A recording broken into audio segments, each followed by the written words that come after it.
Idukki പുല്ലപ്പാറയിൽ KSRTC bus മറിഞ്ഞ സംഭവത്തിൽ അടിയന്തര അന്വേഷണത്തിന് നിർദ്ദേശം നൽകിയിട്ടുണ്ട്. Enforcement joint transport commissioner R രാജീവിന് ഗതാഗത വകുപ്പ് മന്ത്രി KB ഗണേഷ് കുമാറാണ് നിർദ്ദേശം നൽകിയത്. ടിൻഡു ദാസ് ചേരുന്നുണ്ട്. ടിൻഡു, ഇടുക്കിയിലെ അപകടത്തിൽ KSRTC ബസ് മറിഞ്ഞ സംഭവത്തിൽ അടിയന്തര അന്വേഷണത്തിന് നിർദ്ദേശം നൽകിയിട്ടുണ്ട് എന്നാണ് അറിയാൻ സാധിക്കുന്നത്. വിവരങ്ങൾ. നിഖിൽ, ഇടുക്കി കടുവാപ്പാറയിൽ KSRTC ബസ് വന്ന സംഭവത്തിലാണ് അടിയന്തരമായിട്ട് അന്വേഷണം നടത്തി റിപ്പോർട്ട് സമർപ്പിക്കുന്നത് എൻഫോഴ്സ്മെന്റ് വിഭാഗം ജോയിന്റ് ട്രാൻസ്പോർട്ട് കമ്മീഷണർ ആർ രാജീവിന് ഗതാഗത വകുപ്പ് മന്ത്രി KB ഗണേഷ് കുമാർ നിർദ്ദേശം നൽകിയത്. ബസ് ഇത്തരത്തിൽ കടുവാപ്പാറയിൽ മറിയാനുണ്ടായ സംഭവം, സാഹചര്യം, ബസ്സിന് എന്തെങ്കിലും തകരാറുകൾ ഉണ്ടായിരുന്നോ, അതോ ഡ്രൈവറുടെ ഭാഗത്തു നിന്നുമാണോ വീഴ്ച ഉണ്ടായത് തുടങ്ങിയ കാര്യങ്ങൾ വിശദമായി അന്വേഷിച്ച് തന്നെ റിപ്പോർട്ട് സമർപ്പിക്കാനാണ് നിർദ്ദേശം നൽകിയിട്ടുള്ളത്. ഇതിലൊരു അടിയന്തര നടപടി സ്വീകരിക്കാനുള്ള ഒരു തീരുമാനത്തിലേക്കും കൂടിയാണ് ഗതാഗത വകുപ്പ് കടക്കുന്നത് എന്ന് വേണം പറയാൻ. ഇന്നലെയായിരുന്നു ഇത്തരത്തിലൊരു സംഭവം ഉണ്ടായത്. ഈ സംഭവത്തിൽ ആളുകൾക്ക് ഗുരുതരമായിട്ടുള്ള പരിക്കുകൾ ഉൾപ്പെടെ പറ്റിയിട്ടുണ്ട്. അപ്പോൾ KSRTCയുടെ ഭാഗത്തു നിന്നോ KSRTC ഡ്രൈവറുടെ ഭാഗത്തു നിന്നോ വീഴ്ചകൾ സംഭവിച്ചിട്ടുണ്ടോ എന്നാണ് പ്രഥമഘട്ടത്തിൽ മനസ്സിലാക്കേണ്ടത്. അത്തരം അന്വേഷണം നൽകി റിപ്പോർട്ട് പരിശോധിച്ചതിന് ശേഷം മാത്രമേ കൂടുതൽ തീരുമാനങ്ങളിലേക്ക് കടക്കാൻ സാധിക്കൂ. എന്നാലും ഈ സാഹചര്യത്തിൽ കൂടിയാണ് അടിയന്തരമായിട്ട് റിപ്പോർട്ട് സമർപ്പിക്കാനായിട്ട് ജോയിന്റ് ട്രാൻസ്പോർട്ട് കമ്മീഷണർക്ക് നിർദ്ദേശം നൽകിയിട്ടുള്ളത്. നിഖിൽ. ശരി, ടിൻഡു ദാസ് ആണ് വിവരങ്ങൾ നൽകിയത്. ടിൻഡു, ഒപ്പം തന്നെ ഈ ഒരു അപകടം സംഭവിച്ച് ഇപ്പോൾ ഗതാഗത മന്ത്രി KB ഗണേഷ് കുമാറാണ് ഈ ഒരു അന്വേഷണത്തിന് വേണ്ടി നിർദ്ദേശം നൽകിയിട്ടുള്ളത്.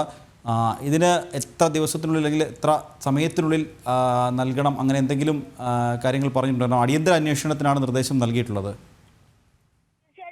അടിയന്തരമായിട്ട് ഈ പ്രാഥമിക അന്വേഷണം നടത്തി എത്രയും പെട്ടെന്ന് തന്നെ റിപ്പോർട്ട് സമർപ്പിക്കാനാണ് നിർദ്ദേശം നൽകിയിട്ടുള്ളത്. അതുകൊണ്ട് തന്നെ ഈ നമുക്കറിയാം, ബസ് മറിഞ്ഞ് പുലർച്ചെ മറിഞ്ഞതിന് ശേഷം 3 മരണം സംഭവിച്ചിട്ടുണ്ട്. 2 പുരുഷന്മാരും 1 സ്ത്രീയുമാണ് മരിച്ചത്. അപ്പോൾ ഇത്രയും ഗുരുതരമായിട്ടുള്ള സാഹചര്യത്തിൽ സാഹചര്യത്തിലാണ് അടിയന്തരമായിട്ടുള്ള അന്വേഷണം നടത്താൻ എന്തായാലും 2 ദിവസത്തിനുള്ളിൽ റിപ്പോർട്ട് സമർപ്പിക്കാനാണ് നിർദ്ദേശം. ഈ നിർദ്ദേശപ്രകാരം ലഭിക്കുന്ന റിപ്പോർട്ടിന്റെ അടിസ്ഥാനത്തിലായിരിക്കും കൂടുതൽ തീരുമാനങ്ങളിലേക്ക് എത്തുക. 2 പേരുടെ നില പരിക്ക് ഗുരുതരവുമാണ്. അപ്പോൾ ഇത്രയും ഗുരുതരമായ ഒരു സാഹചര്യം നിലനിൽക്കുന്നത് കൊണ്ട് തന്നെ അടിയന്തരമായിട്ട് ഈ വിഷയം പഠിച്ച് എൻഫോഴ്സ്മെന്റ് കമ്മീഷണർ റിപ്പോർട്ട് നൽകിയതിനു ശേഷം മാത്രമേ കൂടുതൽ നടപടികളിലേക്ക് കടക്കാൻ സാധിക്കുകയുള്ളൂ എന്ന് നമുക്ക് മനസ്സിലാക്കാൻ സാധിക്കുന്നുണ്ട്.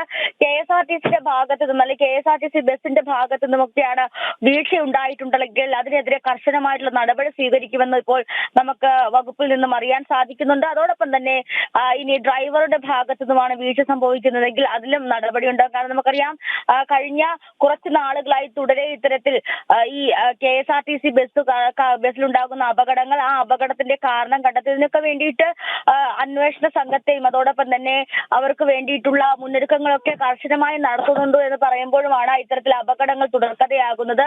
ആ ഒരു സാഹചര്യത്തിലാണ് ഇപ്പോൾ ഈ 2 പേർ മരണം സംഭവിക്കുന്ന 3 പേർക്ക് ഗുരുതരമായിട്ട് പരുക്ക് പറ്റിയ ഒരു സാഹചര്യത്തിൽ അടിയന്തര തീരുമാനത്തിലേക്കോ അതോടൊപ്പം തന്നെ നടപടികളിലേക്ക് കടക്കണമെങ്കിൽ ഇത്തരത്തിലുള്ള റിപ്പോർട്ടിന്റെ ആവശ്യകതയുണ്ട്. അതുകൊണ്ട് തന്നെയാണ് ഇത്തരത്തിൽ ഗതാഗത മന്ത്രി അന്വേഷണം പ്രഖ്യാപിച്ചുകൊണ്ട് ഉത്തരവിറക്കിയിട്ടുള്ളത്. 34 യാത്രക്കാരായിരുന്നു ബസ്സിൽ ഉണ്ടായിരുന്നത്. 30 അടി താഴ്ചയിലേക്കാണ് ബസ് മറിഞ്ഞത്. മരക്കൂട്ടങ്ങൾക്കിടയിൽ തങ്ങി നിന്നത് കൊണ്ട് തന്നെ കൂടുതൽ അപകടം ഒഴിവാക്കാൻ പറ്റി. അതോടൊപ്പം തന്നെ ഈ സംഭവ സ്ഥലത്ത് മോട്ടോർ വാഹന വകുപ്പും പരിശോധന നടത്തുന്നുണ്ട്. ഇതിനോടൊപ്പം തന്നെ ഈ അന്വേഷണവും നടത്തുന്നുണ്ട്. ഈ അന്വേഷണത്തിന്റെ അടിസ്ഥാനത്തിലായിരിക്കും ഇനി കൂടുതൽ നടപടികളിലേക്കും തീരുമാനങ്ങളിലേക്കും എത്തുന്നത്. നിഖിൽ.